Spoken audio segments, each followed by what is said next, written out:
हाय, आज lecture series 09 है work power energy का। अभी चल रहा है कोलिजन सीरीज। कोलिजन का पहला वीडियो हमने हो गया। तो पहला वीडियो में हमने क्या क्या देखा उसको एक बार रिवाइज करेंगे, फिर हम नया वीडियो को देखेंगे।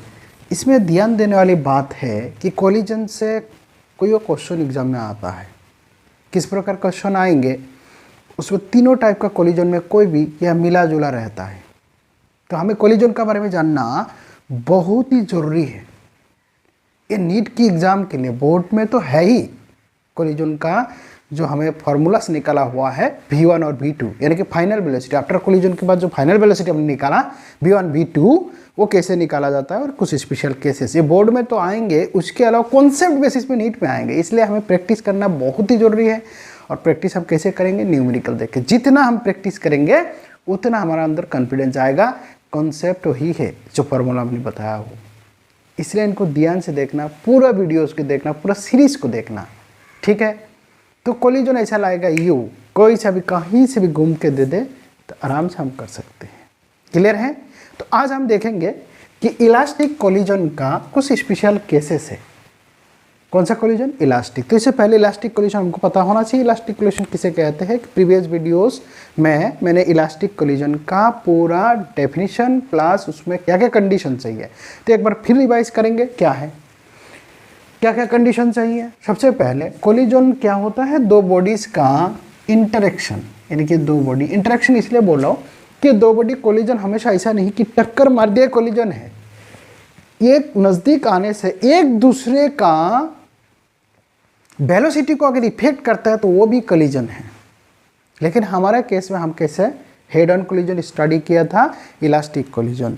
वो कैसे थे कि एक का वेलोसिटी ज़्यादा, दूसरे का वेलोसिटी कम होने के बाद से एक दूसरे को जाके टक्कर मारा। जैसे ही टक्कर मारा, टक्कर मारने के बाद जो वेलोसिटी पहले थे वो वेलोसिटी अभी नहीं है, वेलोसिटी एक दूसरे को इफेक्ट किया और जो फेनोमेना हो उसको हम कोलिजन बोलते हैं। कोलिजन बाद का जो वेलोसिटी निकालता है उसको फाइनल वेलोसिटी, उस वेलोसिटी को हमने निकाला। ऐसा ही किया। तो हमारे पास क्या क्या था? मास m1 m2 और u1 u2, ये दोनों का वेलोसिटी थे, इनिशियल वेलोसिटी। दोनों ने क्या किया? टक्कर लगाया, लगाने दो, डिफॉर्मेशन हुआ, कुछ काइनेटिक एनर्जी का यहाँ पर लॉस हुआ, लेकिन रीगेन हुआ। रीगेन होने के बाद काइनेटिक एनर्जी का लॉस फिर भरपाई कर दिया। इसलिए हम इसको क्या बोल रहे थे कि इनिशियल और फाइनल, यानी कि इनिशियल काइनेटिक एनर्जी और फाइनल काइनेटिक एनर्जी इक्वल है। लेकिन ड्यूरिंग कोलिजन ऐसा नहीं, इक्वल नहीं है। काइनेटिक एनर्जी के केस में हम इलास्टिक कंडीशन में, इलास्टिक कोलिजन की कंडीशन में बोला।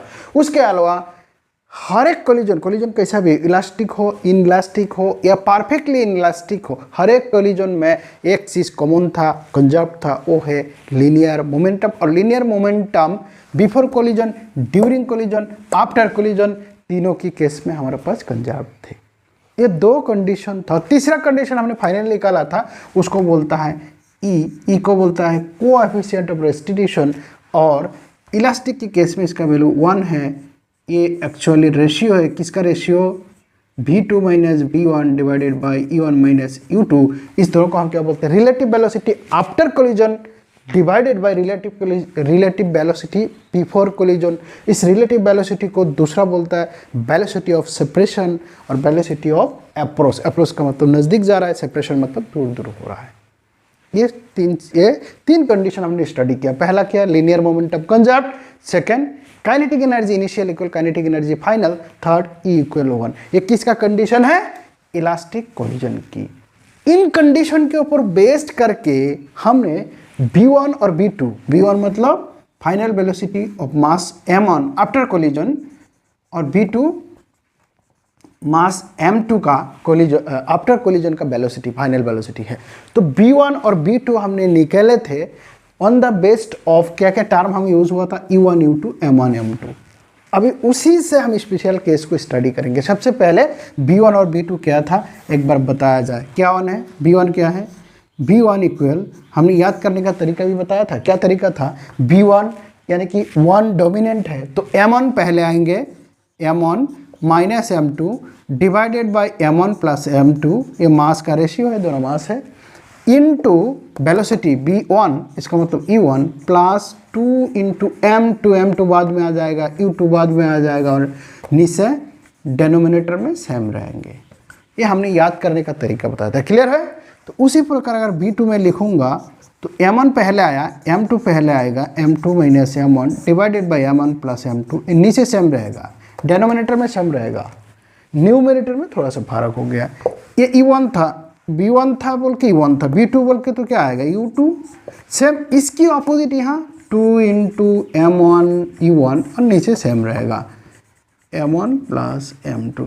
ये आया कहाँ से, प्रीवियस वीडियोस में हमने बताया, इलास्टिक दोनों कंडीशन लगाया था, क्या क्या लगाया था, लीनियर मोमेंट और काइनेटिक एनर्जी का, और दोनों को जब हम करते किया तो ये वाला फॉर्मूला हमने निकाला v1 और v2, क्लियर हो गया। ओके, बहुत बढ़िया। अभी v1 v2 को कुछ स्पेशल केस देंगे, देखेंगे क्या हरकत करता है। पहला कंडीशन, कंडीशन नंबर 1, आइडेंटिकल मास है। आइडेंटिकल का मतलब है दोनों मास सेम है, यानी कि m1 इक्वल m2। ऐसा कंडीशन में कैसे होगा v1 और v2 हम चेक करेंगे, ठीक है।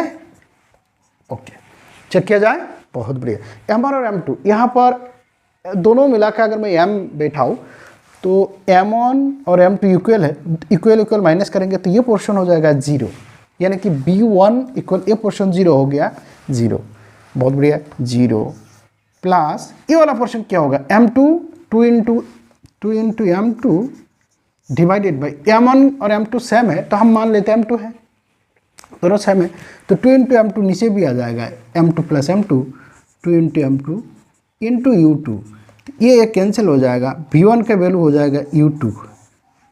कितना सिंपल हो गया, v1 का वैल्यू कितना u2, इसका क्या मतलब है कि u1 u2 का जो वेलोसिटी था बिफोर कोलिजन वो वेलोसिटी किसका बन गया, m1 का हो गया, इंटरचेंज हुआ, एक्सचेंज किया वेलोसिटी। अभी देखते हैं v2, v2 भी मज़ेदार आएगा इसी प्रकार, यहाँ हमारा v2 है, तो v2 के लिए ये दोनों आइडेंटिकल है, तो यहाँ से यहाँ माइनस हो जाएगा, m2 माइनस m1 दोनों सेम है तो सेम से सेम माइनस करेंगे 0 हो जाएगा ना, तो काहे नहीं बता रहा है, 0 हो गया, ये वाला पोर्शन 0, ये वाला पोर्शन सेम, 2 इंटू m1 और m1 प्लस m1 हो जाएगा, सेम है, ये कैंसिल होके e1 हो जाएंगे, यानी कि v1 बन गया u2, v2 बन गया u1। कैसे मज़ेदार है। तो हम इसको एक न्यूमेरिकल करके देखते हैं एक बार। अगर मेरे पास दो आइडेंटिकल बॉल है, ये 3 kg का है, कितना का है 3 kg, ये बी 3 kg, आइडेंटिकल का मतलब दोनों सेम है। ओके, साइज थोड़ा इधर उधर हो गया, कोई बात नहीं, सेम है वही। इसका वेलोसिटी 5 मीटर पर सेकेंड और इसका वेलोसिटी 2 मीटर पर सेकेंड। तो अभी क्वेश्चन ये है, इनकी आफ्टर कोलिजन कौन सा कोलिजन होना चाहिए, इलास्टिक कोलिजन। दोबारा बोल रहा हूँ, इलास्टिक कोलिजन नहीं है तो हम ये फार्मूला यूज़ नहीं कर सकते, क्योंकि ये फार्मूला बना है इलास्टिक कंडीशन के लिए है। ओके, अभी कोलिजन हो गया, होने के बाद ये 1 नंबर मास का अगर मैं पूछता हूँ कि वेलोसिटी कितना होगा, दोनों आइडेंटिकल है, इलास्टिक है, तो एक इंटरचेंज करेंगे, एक्सचेंज करेंगे, यानी कि 2 इसमें लग जाएगा, ए इसमें लग जाएगा, तो एक का कितना आ जाएगा 2 मीटर पर सेकेंड, और दूसरे का क्या हो जाएगा, जो एक 2 नंबर बॉल का दोनों आइडेंटिकल है, ये हो जाएगा 5 मीटर पर सेकेंड। हो गया क्लियर। सेम कंडीशन, अगर यही कंडीशन बोलता हो कि ये रेस्ट पे है, कौन, सेकेंड वाला बॉडी रेस्ट में, तो कैसा होगा, ये आके इसको मारेगा, ये रेस्ट में आ जाएगा, और सेकेंड वाला को इसकी वेलोसिटी दे देगा, बोलेगा तू चल जा, अबे मैं रेस्ट करता हूँ। कैसे कि कंडीशन नंबर दूसरा है, सब आइडेंटिकल बॉल है, ये 5 मीटर पर सेकेंड स्पीड में जा रहा है और ये रेस्ट में है, इसका वेलोसिटी क्या है 0, यानी कि इसका वेलोसिटी u2 इक्वल 0 है, और दोनों टक्कर लगा। कंडीशन क्या होगा, इलास्टिक है, दोबारा बोल रहा हूँ, कंडीशन क्या है, इलास्टिक है। तो ऐसा कंडीशन में क्या हाल होगा, ये जाके यहाँ पर, यहाँ कंडीशन के बाद यहाँ बैठ जाएगा और इसको बोल देगा तू जा, और ये कितना में चलना, u2 कितना में चलना शुरू कर देगा, v2 होगा ये फाइनल वेलोसिटी 5 मीटर पर सेकेंड, और v1 कितना हो जाएगा 0, e1 कितना 5 था, और इस केस में v1 0 हो जाएगा, इंटरचेंज कर लेंगे, क्लियर हो गया। तो आइडेंटिकल जैसे ही होगा इलास्टिक हो जाएगा, तो हमारे माइंड में ये खटकना चाहिए कि जैसे आइडेंटिकल बोला इसका मतलब क्या होगा, वेलोसिटी एक्सचेंज होगा। ठीक, एक कोई बार नीट में ट्रिकी क्वेश्चन में पूछा जाता है। ओके, अभी हम देखेंगे नेक्स्ट स्पेशल कंडीशन। पॉज करके वीडियो को नोट करो, हाथ से जब तक हम नहीं लिखेंगे तब तक हमको समझ में आएगा नहीं, या आ भी गया अभी बाद में हम भूल जाएंगे। इसलिए नोट करना बहुत ज़रूरी है और प्रैक्टिस करना बहुत ज़रूरी है। जितना हम प्रैक्टिस करेंगे उतना हम अंदर कॉन्फिडेंस आ जाएगा। Well done.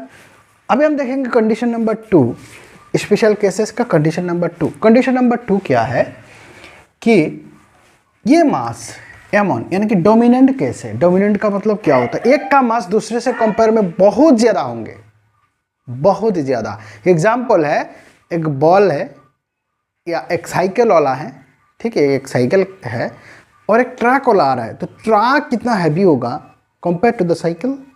सो इस कंडीशन में हम बात कर रहे हैं, ठीक है। तो पहला कंडीशन हम मान लेते हैं, क्या मानेंगे? M1 is very very greater than M2। ऐसा कंडीशन में कैसा होगा, चेक करें। ओके, M1 यानी कि ये बहुत ज़्यादा M2, इस केस में हम M2 को नेग्लिजिबल करेंगे, उसकी मास को बिल्कुल नहीं मानेंगे, यानी कि बहुत हैवी मास प्लस, जैसे 5000 के साथ 0.001 अगर ऐड करता हो तो 5000 में कोई फर्क नहीं, इसलिए 0.001 को हम नेग्लिजिबल करेंगे। क्लियर है? तो कौन नेग्लिजिबल हो रहा है? M2, क्योंकि M2 छोटे हैं। तो M2 नेग्लिजिबल करने के बाद अगर हम रीराइट करते हैं इस फार्मूला को, फार्मूला कैसे बनेगा? V1 इक्वल, यहाँ नेग्लिजिबल कर दिया, M2 क्या है, काट दो, M2 हो गया, तो M2 आउट हो गया। M1 बाई M1 इक्वल 1, यानी कि V1 equal U1 plus 2 into M2 cancel, M2 cancel, 2 into U2 divided by 2 into U2 divided by कौन cancel, M2 cancel, 2 U2 divided by M1। यह हो गया V1। V2 के case में क्या बनेगा? V2 इक्वल, कंडीशन वही है, कौन डोमिनेंट है? M1 डोमिनेंट है, तो M2 को माइनस करो, M2 को माइनस करो तो माइनस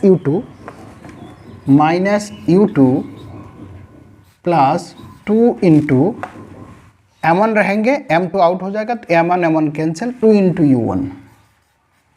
ये कंडीशन बन गया है, ठीक है, नया फार्मूला बन गया। हम इस फार्मूला को बार बार याद नहीं करेंगे, फार्मूला यही इस्तेमाल करेंगे, फार्मूला इसी को यूज करेंगे, लेकिन इस फार्मूला बार बार याद नहीं रहेंगे। कितना फार्मूला भी याद करेंगे, इसलिए हम बेसिक फार्मूला, ये एक फार्मूला को याद रखेंगे और उसी में हम अप्लाई करेंगे। तो अप्लाई कैसे करते हैं हमें पता लग गया।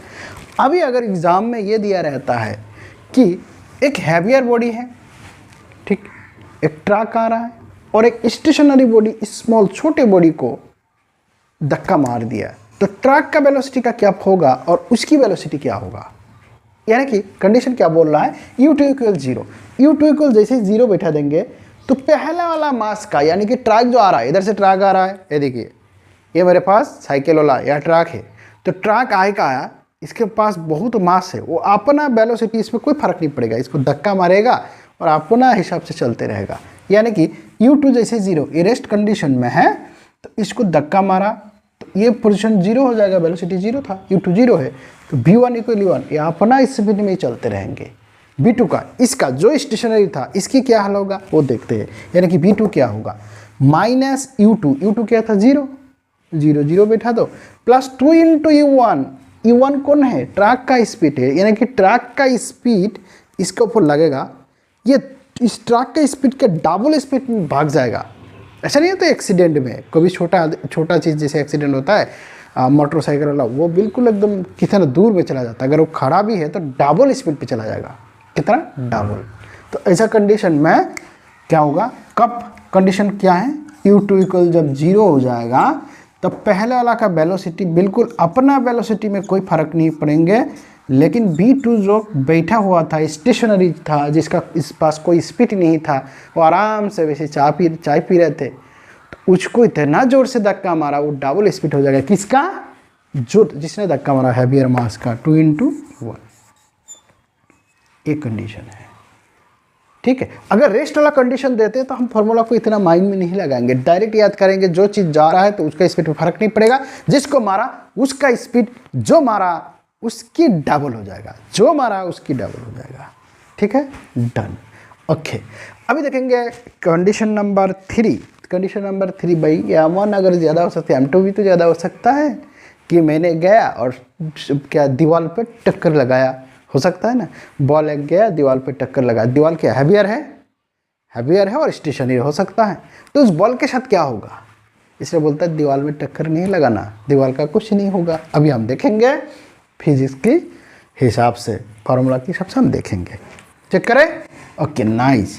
Condition number 2, m2 is very very greater than m1, और बोल रहा हूँ u2 इज 0, यानी कि क्या, u2 0 का मतलब है जो हैवियर है वो आराम से ऐसे बैठा हुआ है और हल्का वाला आके उसको टक्कर लगा रहा है, तो उसको कुछ फर्क पड़ेगा नहीं। अभी देखेंगे क्या फर्क, हल्का वाला के साथ क्या होगा।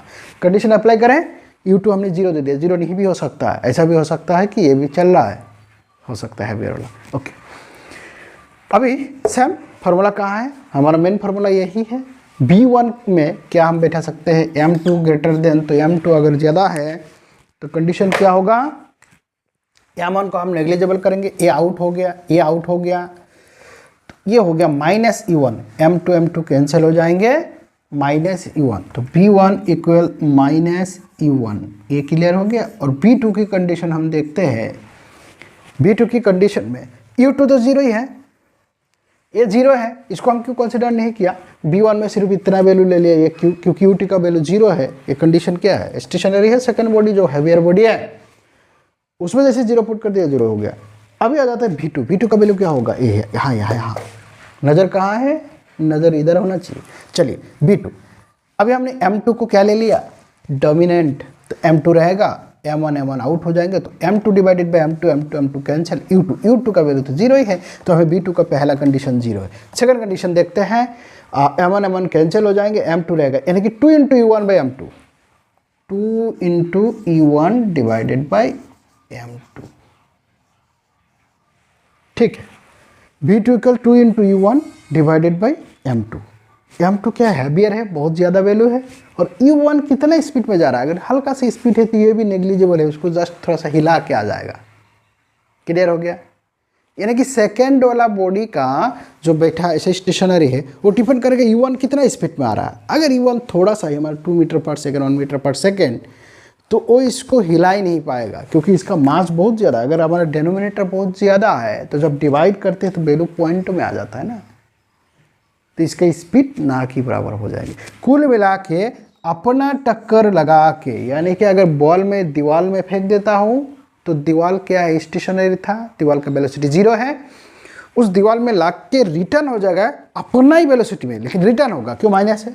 माइनस का यही मतलब है कि वो सेम डायरेक्शन में नहीं जा रहा है। हमने इस प्रकार जो 1 डायमेंशनल है, इस डायरेक्शन को हम मानते हैं पॉजिटिव, अपोजिट डायरेक्शन को नेगेटिव, तो जाएगा, टक्कर लगेगा और रिटर्न आ जाएंगे, ठीक है, सेम वेलोसिटी में। ये कंडीशन कौन सा है, जब m2 is very very greater than m1 और u2 equal 0, second body stationary में है। Clear, okay. So these are all about the special cases. इस स्पेशल केस को माइंड में रखना, और हम जब न्यूमेरिकल करेंगे तो स्पेशल केसेस भी न्यूमेरिकल के अंदर दिया रहेगा, आइडेंटिकल बॉल दिया रहता है, तो हमें ये वाला कौन सा वाला, ये वाला कंडीशन हमको याद रखना है। जैसे ही m1 इज ग्रेटर देन दिया रहेगा, या वहाँ पर वैल्यू ऐसे पुटअप हो जाएंगे कि इतना किलो, ये 1 किलो का है, मास m1 बहुत ज़्यादा है, m2 बहुत कम है। तो इस प्रकार चीज़ों को जैसे हमें दिया रहेगा तो हमें माइंड में रहना चाहिए कि ये बोलना क्या चाह रहा है, स्पेशल केसेस है इलास्टिक कंडीशन की। अभी हम नेक्स्ट वीडियो में स्टडी करेंगे कि इन इलास्टिक कंडीशन साथ साथ में ऑब्लिक कोलिजन। अभी 1 डायमेंशनल स्टडी किया, तो ऑब्लिक कोलिजन में कैसे हम निकालेंगे, ये करने के बाद हमने तीनों को इकट्ठा करके कुछ न्यूमेरिकल करेंगे जो प्रीवियस ईयर का नीट में साथ साथ IIT मेंस में आया हुए थे, ठीक है, तो जिससे कि हमने पूरे कॉन्सेप्ट क्लियर हो, क्रिस्टल क्लियर हो। तो मेरा यही गुजारिश है कि जितना बताया जाता है उसको कॉन्सेप्ट को क्लियर करना, ठीक। अगर एक बार समझ में नहीं आता दोबारा देखो, तीसरी बार देखो, रेफरेंस देखो, NCERT बुक को रिफर करो, पक्का ये समझ में आ जाएंगे। क्लियर है, ओके। फिर भी अगर कोई समझ में नहीं आता है तो कमेंट बॉक्स खुला है, तो कृपया कमेंट में आप लिख सकते हैं, मैं उसे और अच्छा से बताने की कोशिश करूँगा। Well done, carry on.